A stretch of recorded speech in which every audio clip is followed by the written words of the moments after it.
इन पुत्रन की खातिर वार दिए सुत चार, चार मुए तो क्या हुआ, जीवित कई हजार।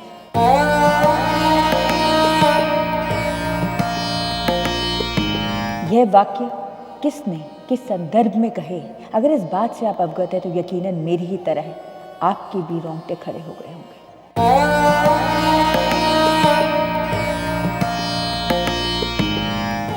लेकिन अगर आप इस बात से वाकिफ नहीं हैं, अगर ज्ञात नहीं हैं, तो आइए आपको बताते हैं और ले चलते हैं इतिहास के उस दौर में भारत और ख़ास तौर पर पंजाब और सिखिज़्म के लिए यह काले अक्षरों में लिखे जाते हैं।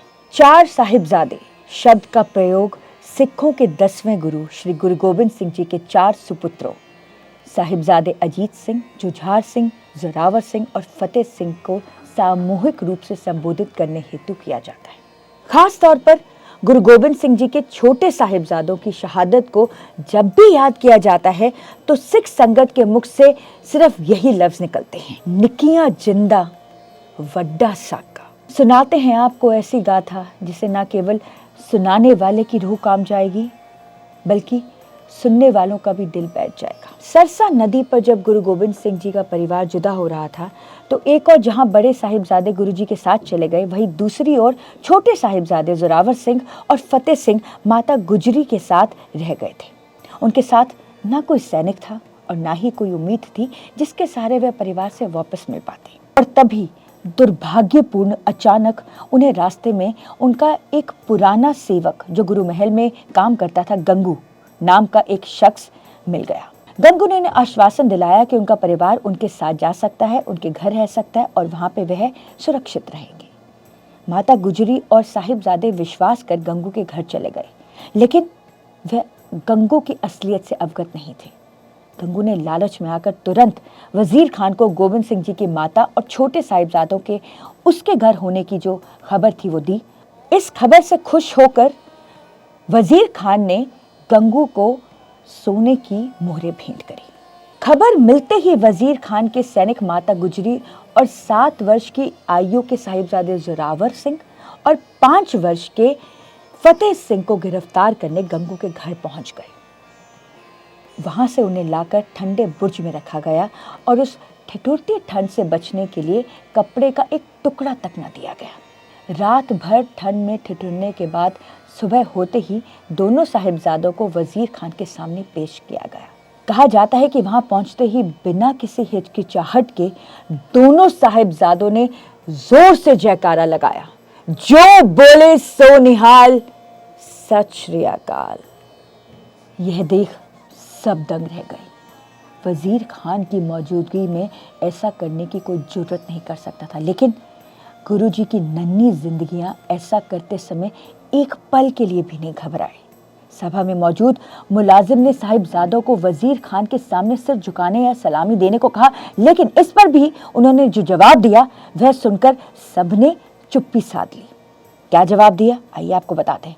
दोनों ने सिर ऊंचा करके जवाब दिया कि हम अकाल पुरख और अपने गुरु पिता के अलावा किसी के भी सामने सर नहीं झुकाएंगे।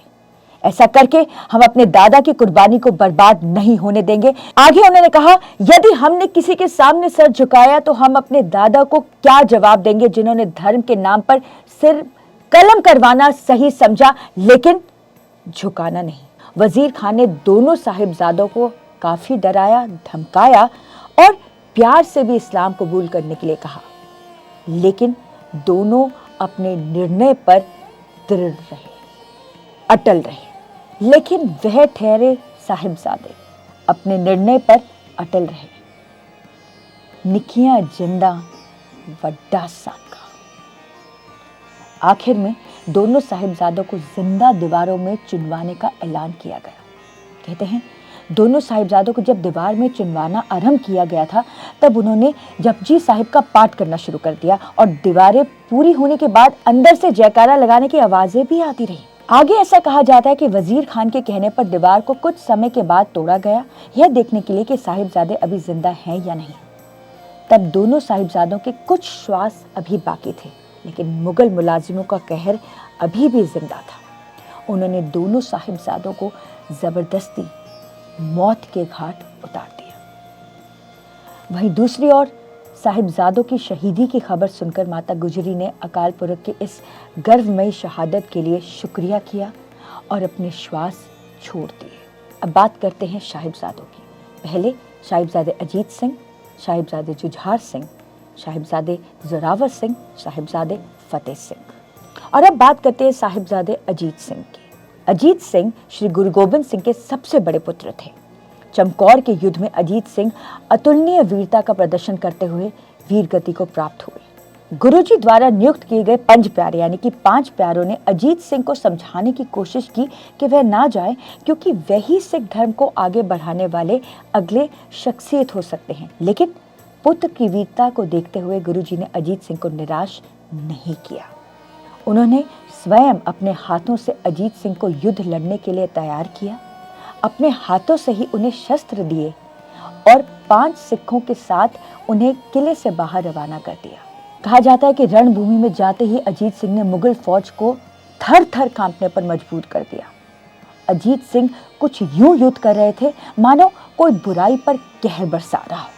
अजीत सिंह एक के बाद एक वार कर रहे थे। उनकी वीरता और साहस को देखते हुए मुगल फौज पीछे भाग रही थी, लेकिन वह समय आ गया था जब अजीत सिंह के तीर खत्म हो रहे थे। जैसे ही दुश्मनों को यह अंदाजा हुआ, जैसे ही उन्होंने भांपा कि अजीत सिंह के तीर खत्म होने को हैं, उन्होंने साहिबजादे को घेरना आरंभ कर दिया। लेकिन तभी अजीत सिंह ने म्यान से तलवार निकाली और बहादुरी से मुगल फौज का सामना करना आरंभ कर दिया। कहा जाता है कि तलवारबाजी में पूरी सिख फौज में भी अजीत सिंह को कोई चुनौती नहीं दे सकता था, तो फिर ये मुगल फौज उन्हें कैसे रोक सकती थी। अजीत सिंह ने एक एक करके मुगल सैनिकों का संहार किया, लेकिन तभी लड़ते लड़ते उनकी तलवार भी टूट गई। 17 वर्ष की उम्र में शहीद हो गए। इनके नाम पर पंजाब के मोहाली शहर का नामकरण साहिबजादा अजीत सिंह नगर किया गया है। तो यह थी कहानी शहादत की साहिबजादों की। भारत के लिए, खास तौर पर पंजाब और सिखिज्म के लिए यह दिन काले अक्षरों में कैद है। बोले सोनेहाल, सत श्री अकाल।